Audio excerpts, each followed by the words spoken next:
Today I'm saving seeds and sorting seeds from our garden.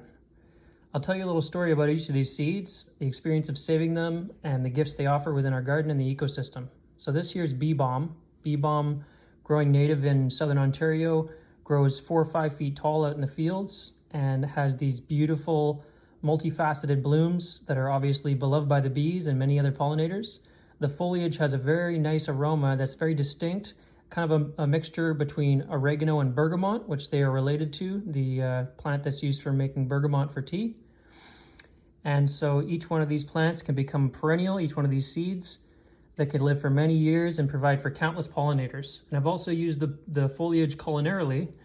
If you check out in my archive, you're gonna find a recipe for garden fresh gazpacho. And instead of oregano, I used a little bit of the bee balm foliage in there, and that was a really nice localized flavor touch.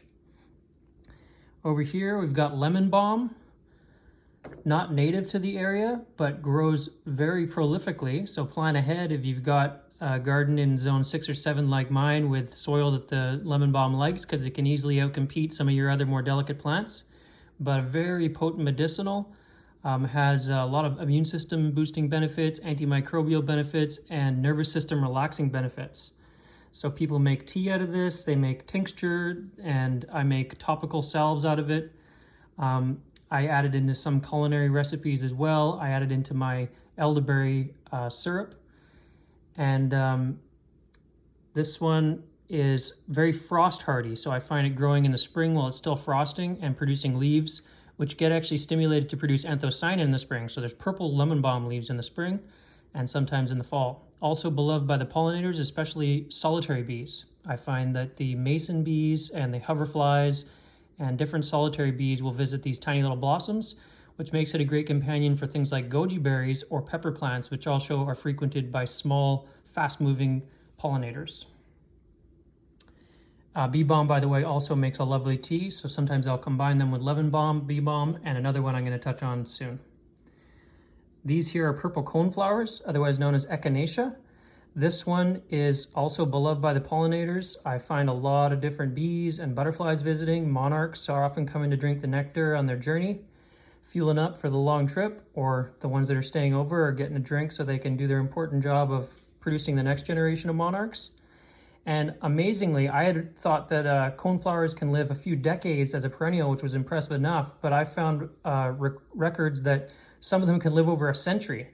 So as is the case with many things, such as hazelnuts, when you coppice them, when you interact with them, when you stimulate new growth each year, you actually increase their lifespan. So similarly, when you're digging up some of the roots and separating some of the roots for medicine of the purple coneflower, leaving the central root mass intact, and harvesting, you're actually stimulating a healthier plant, and those plants can live over a century, each one of these seeds, providing for countless pollinators and immune system boosting benefits, especially for respiratory illnesses. It reduces the symptoms significantly. So I make this into tea, tinctures, and I do wacky things like throw the blossoms into fermented hot sauce, so it's got a little extra medicinal kick. These here are goji berry seeds, gojis being native to Asia, places like Mongolia, Tibet, and China. These are very long-lived perennial vines. They can live as long as the coneflowers I'd mentioned, sometimes over a century. Ours, the most healthy vines, some of them grow over 20 feet long, one's 30 feet long, and I've woven it up the side of the deck and the railing, and it produces over 10 pounds of berries per year on one vine. So each one of these seeds has immense potential, which is why I save lots of seeds from our big mother vine, and I send them out with each copy of my book that people purchase so that they can have access to that abundance too. It's a very versatile plant, extremely nutrient-dense berries, known in traditional Chinese medicine for a range of different health benefits. And in the West, a lesser-known fact is that the leaves are also extremely nutrient-dense and medicinal, and you can use the leaves in the place of, let's say, spinach in a cooked recipe, and also people will dry it and use it for tea. This one here, I did a little note about recently. It's delicata squash. That's a lovely heirloom squash that forms smaller cylindrical shaped squash with really beautiful patterns on the skin. So those ones I'll be slipping in between the pages to send out with copies of my book as a surprise for people who buy them in between now and Christmas. These are ramp seeds, ramps being a native rhizomatous plant that grows especially in undisturbed old growth forests here in southern Ontario and all the Carolinian woods. They are also known as wild leeks. They have a really distinct garlicky flavor, and I've been wild tending several patches of these locally in parks and in different woodlands. So I'll take the seeds when I notice them from a very healthy patch that's already well established, and I'll set them up in a new spot where they're well suited to thrive. Come back in future years and find the patch is thriving and spreading out.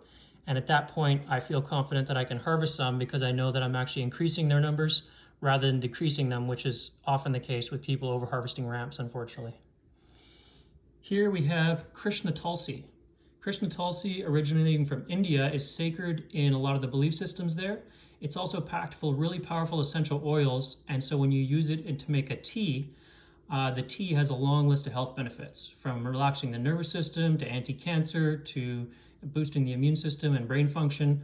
And the blossoms are tiny little purple blossoms, which similarly to lemon balm are beloved by the small, fast-moving pollinators. So I like to plant that alongside goji berries and anything that benefits from having fast-moving little pollinators, blueberries, and other berry shrubs.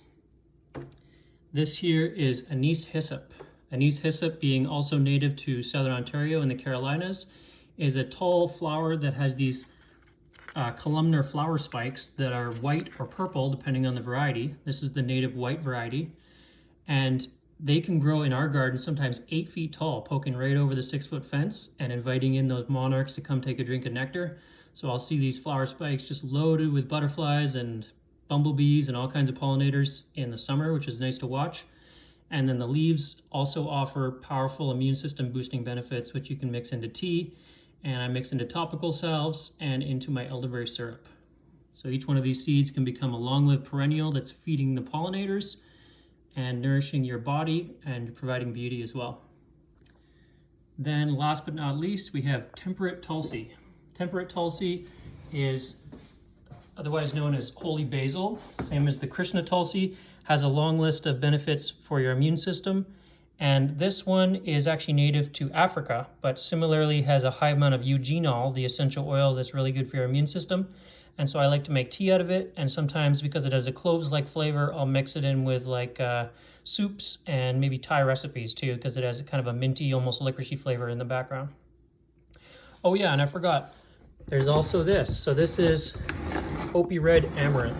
So I've separated the main amount of seeds and a little bit of chaff from the flowers by rubbing them over a thin screen over top of this little shopping bag thing.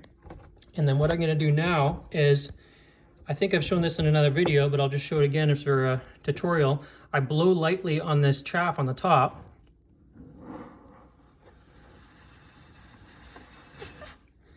And as you can see, it separates itself from the seeds here. So these seeds, these dark black seeds, are really nutrient dense. And those guys you can throw in a pan, you can pop them like popcorn, and I add them to different baked recipes. I recently added them to a carrot cake, which was really fun. I add them to banana bread, and you can also use them in soups like you would quinoa. And traditionally, the Hopi red amaranth was used as a dye plant for fibers. So they would crush up the foliage and flowers, which is rich in the same anthocyanin as these seeds, and they would dye cloth with it. So these are some of the gifts from our garden that I'm saving.